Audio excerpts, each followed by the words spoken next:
8.5 billion, if I'm not mistaken, in gold was delivered into the May contract. Now these are things that, forever you would see maybe 1% of contracts stand for delivery. Not the sheer amount that we've been seeing, which is off the charts, and it's continuing. We've had somewhere north of 35 tons of gold stand for delivery since Easter of this year. And I think what we're really seeing is that private wealth is moving towards assets like gold and silver with no counterparty risk, and that's why they are standing for delivery. To me, that's the biggest thing, Danny, is that we're seeing a global rush. For years, the gold and silver markets have been the domain of retail investors, contrarian thinkers, and those deeply skeptical of the fiat system. But now, something has changed. According to Andy Schectman, the president of Miles Franklin Precious Metals, we are witnessing a global rush into physical precious metals, not by average investors, but by some of the largest, most sophisticated players in the world. These aren't folks reading ZeroHedge and buying a few coins. These are institutional whales, sovereign-level capital, ultra-wealthy family offices, and possibly even central banks, standing for physical delivery in quantities never before seen. Just look at the recent May contracts, the largest deliveries in COMEX history, totaling roughly $8.5 billion in gold. And it's not just gold. Silver deliveries have hit unprecedented levels too, with over 12,000 contracts, that's 60 million ounces, standing for delivery. Schectman emphasizes this is radically different from the past, when 99% of contracts were cash settled. Now, the trend is unmistakable. Private wealth is opting for real metal, in hand, with no counterparty risk, and they're doing it quietly, relentlessly, little by little. If you're serious about understanding what's really going on behind the curtain, in the gold vaults, on the COMEX floor, and inside the minds of global elites, then stay with us. But before we dive in fully, please share and like this video, subscribe to the channel, and turn on the notifications bell for more excellent analysis. We appreciate the support and hope you enjoy the video. I think any discussion about gold and silver without talking about the BRICS now is a mistake. And a lot of people would say, well, the BRICS is old news. I want to get to that later on because I think that there are some developments, Danny, that have happened within the BRICS framework that I haven't heard anyone talking about but me, about one thing that changes everything. I want to come back to that.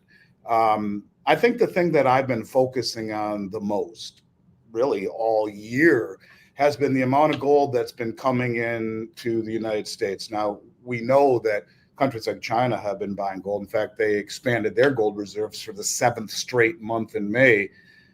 But that's happening all around the world. And that's something that should certainly not be ignored. But what's happening here in the United States? And when I mention gold, I mean silver too, which, by the way, is up over 45% year to date, which is outpacing everything in the metals complex.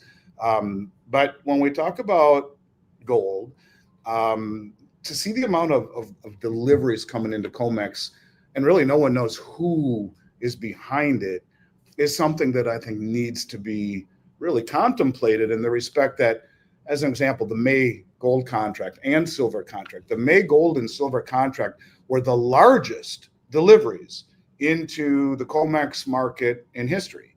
And this is just kind of a repeat, if you will, of everything that we've seen since really November, where month over month over month over month, we continue to see huge inflows into the COMEX market. Now, this is ridiculously different than anything that I've ever seen in this industry, ever. This never happened before in this industry. As a result of futures contracts normally settling for cash, now all of a sudden you're seeing these futures contracts settle in for delivery. And that's something that, 8.5 billion, if I'm not mistaken, in gold was delivered into the May contract. Now these are things that, forever you would see maybe 1% of contracts stand for delivery. Not the sheer amount that we've been seeing, which is off the charts, and it's continuing. We've had somewhere north of 35 tons of gold stand for delivery since Easter of this year. And I think what we're really seeing is that private wealth is moving towards assets like gold and silver with no counterparty risk, and that's why they are standing for delivery. To me, that's the biggest thing, Danny, is that we're seeing a global rush, whether it be bleeding dry, the LBMA, to where they have to go to 8-week delivery delay from T+1, T being the trade day plus one settlement, the third day your metal should be moving, to T plus 8 weeks. A draining of the Shanghai exchange, where Chinese are promoting their citizens and prodding and encouraging them to accumulate gold and silver through state-sponsored gold and silver projects. So they are actually pulling it out of the Shanghai exchange, or the same thing happening on COMEX at a much bigger level, where the biggest money in the world, the most sophisticated money in the world, the most well-informed money in the world is standing for delivery. Now you can look at what President Trump said on Easter Sunday, a tweet on Truth Social and on Twitter, where he says, you know, the golden art of negotiating, he who has the gold makes the rules. Thank you, whatever that means. You can point to Treasury Secretary Bessent, who said, look, you know, there'll be a new Bretton Woods, a new monetary system within this administration. And of course, you can point to Judy Shelton, who on my interview said that she was told by Trump, and many people think she'll take over to run the Federal Reserve when Powell's tenure is up in the next few months, that she was told by Trump that he would issue gold-backed treasuries, 50-year duration to begin with, on July 4th, 2026, which would be the 250th year anniversary of the country. But, you know, look, it's not just gold. We've seen somewhere in the neighborhood of 12,000 silver contracts stand for delivery just recently. And so we're talking, and you multiply those by 5,000 ounces. So I guess to me, the thing that really sticks out, Danny, more than anything, is delivery into the ecosystem. And the people who are doing this are not just the most well-informed, they're the most or the well-funded, they're the most well-informed. And people at these levels do not do this kind of stuff, do not spend this kind of money, where in March it was almost $5 billion, $4.5 billion for a client from JP Morgan. In May, the largest deliveries ever. This has been going on since November. Who's bringing all this in? Who's standing for delivery? And what do they know that we don't? Andy Schectman poses a question that echoes louder than any chart or economic forecast. Who is doing this, and why now? For decades, gold and silver have been an afterthought in the world of institutional capital. Yes, there were always pockets of interest, but never coordinated, systematic, month-after-month accumulation at this scale. But now, Andy says, that has completely changed. It's not just China, though they've bought gold for 7 straight months and are actively encouraging citizens to accumulate bullion through state-backed programs. It's not just the Shanghai Gold Exchange, which is being bled dry in parallel to the LBMA and COMEX. The entire global ecosystem of precious metals is being quietly drained, not for profit, but for protection. This is no longer about portfolio diversification. This is about preserving sovereignty, securing hard collateral, and hedging against systemic risk. What makes this shift so historic is the quality of the buyers. These are not gold bugs. These are the same institutional forces that once ignored or even mocked precious metals. But now, they're standing for delivery. They're bypassing paper and futures. And they're doing it in ways that leave no room for speculation, multi-billion-dollar movements that simply don't happen unless someone knows something. As Andy puts it, these people don't make these moves without a very good idea of what's coming. And when Donald Trump tweets, "He who has the gold makes the rules," it's hard not to connect the dots.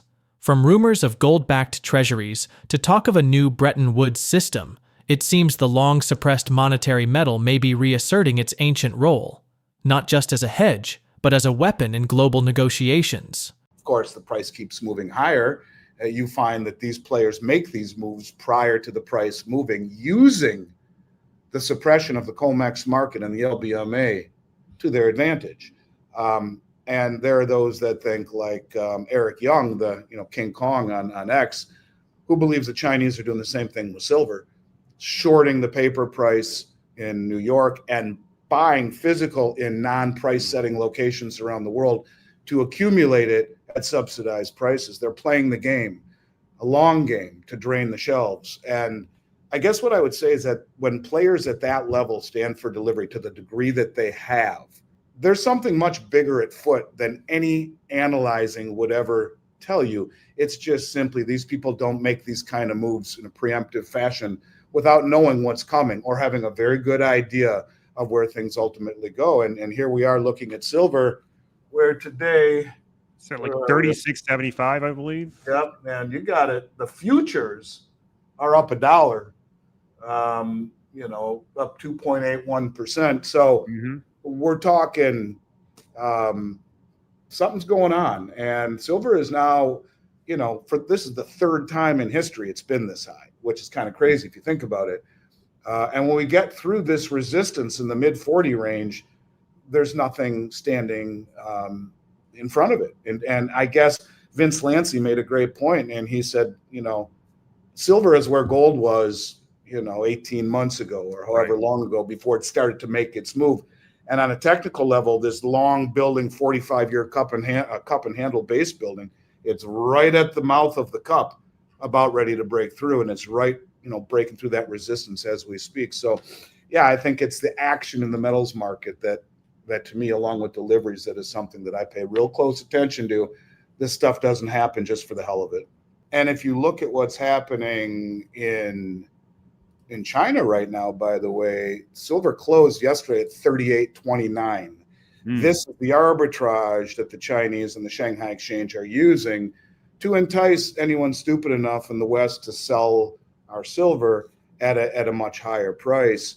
But at 38.29 in Shanghai, they've been leading the price. In other words, we've been seeing this higher price level in Shanghai, and the metal keeps moving in that direction. So to say we're very close to this breakout phase, look, you get up into the $38, $39 range, there's very little ahead of it other than a couple of brief examples in 2011 and 1980 to act as support, as resistance. So yeah, I'm very bullish, very, very bullish on silver. But when we see the largest delivery in the May contract of ever in silver and gold, but in silver, I think people should pay very, very close attention. That technical analysis is very important for sure on this long-term cup and handle formation. But I think right now we're moving into a different era, where, access to things like your wealth has greater significance perhaps than return on. It's more like return of. And in a world of counterparty risk accentuating and growing and systemic risk, there's a drive by some very sophisticated players for sure to stand for delivery. And that's what's different than ever before, Danny, is that it's easier to manipulate the market when no one stands for delivery. When people stand for delivery, and it's a very difficult thing to do, especially in those levels, it's sophisticated, it's expensive, things start to get very different. And it represents a systemic threat, if you will, to many of these shorts, the commercial banks who are foolish enough to continue to short the market. So yeah, it should be an interesting, if we can get past the close of this month above 36, I think the sky's the limit. We'll see if they try to hammer it down again, as they always have. But it just seems as though things feel a little bit different, reminiscent of gold right now. Gold deliveries into COMEX have surged past 35 tons since Easter, a figure that dwarfs anything we've seen in decades. Silver is now hovering near $38 per ounce, with Shanghai consistently leading the price action, creating an arbitrage that drains Western vaults. Technically, silver is sitting at the mouth of a massive 45-year cup and handle formation, just like gold did before its breakout. The resistance in the mid-40s?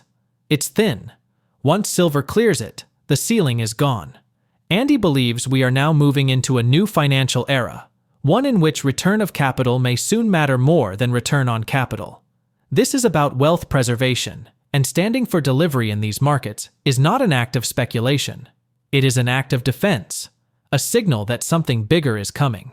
A sign that the most well-informed players in the world are positioning early, while the price suppression game still gives them an edge. And as Andy always says, little by little, then all at once. These massive deliveries aren't a spike, they're a signal, a crack in the dam.